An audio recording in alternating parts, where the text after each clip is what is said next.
I'm Didi Akinluyi. I'm a Trainee Clinical Scientist in Medical Engineering and Physics.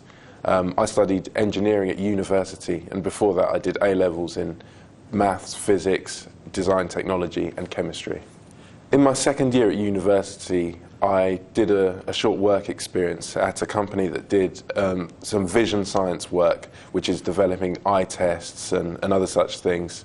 That was my first real opportunity to work with any kind of biological or clinical application of engineering, and I was really enthused by that. So I started to set about looking for different ways I could become more involved in a field like that. And eventually I found the NHS Clinical Scientist Training Scheme. The NHS Clinical Training Scheme consists of a few different parts. As part of the course you do a taught MSc. It means you have to sit a few more exams, but it's worth it in the end.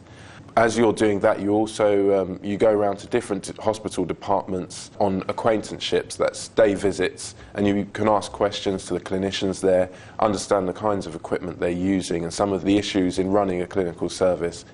It means that you can dip into a lot of different areas before making a final decision. At the first stage you have those acquaintanceships, those short day visits, but also you have 3-4-month placements in departments of your choice, where you get to get a bit more of an in-depth experience of what goes on there.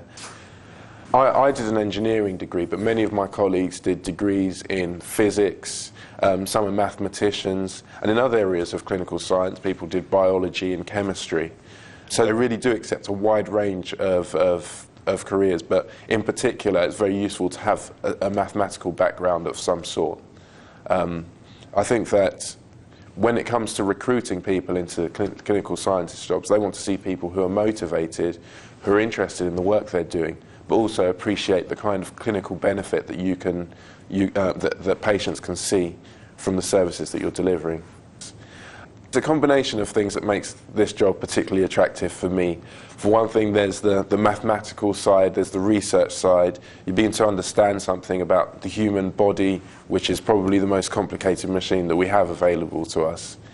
But also, being a clinical service, you know that the work you do on a day-to-day basis isn't just going down to some obscure path. You'll quite often see the results of that within a few weeks, or certainly you'll see that the outcomes of some of the work you're doing can benefit people in terms of the treatments that they receive.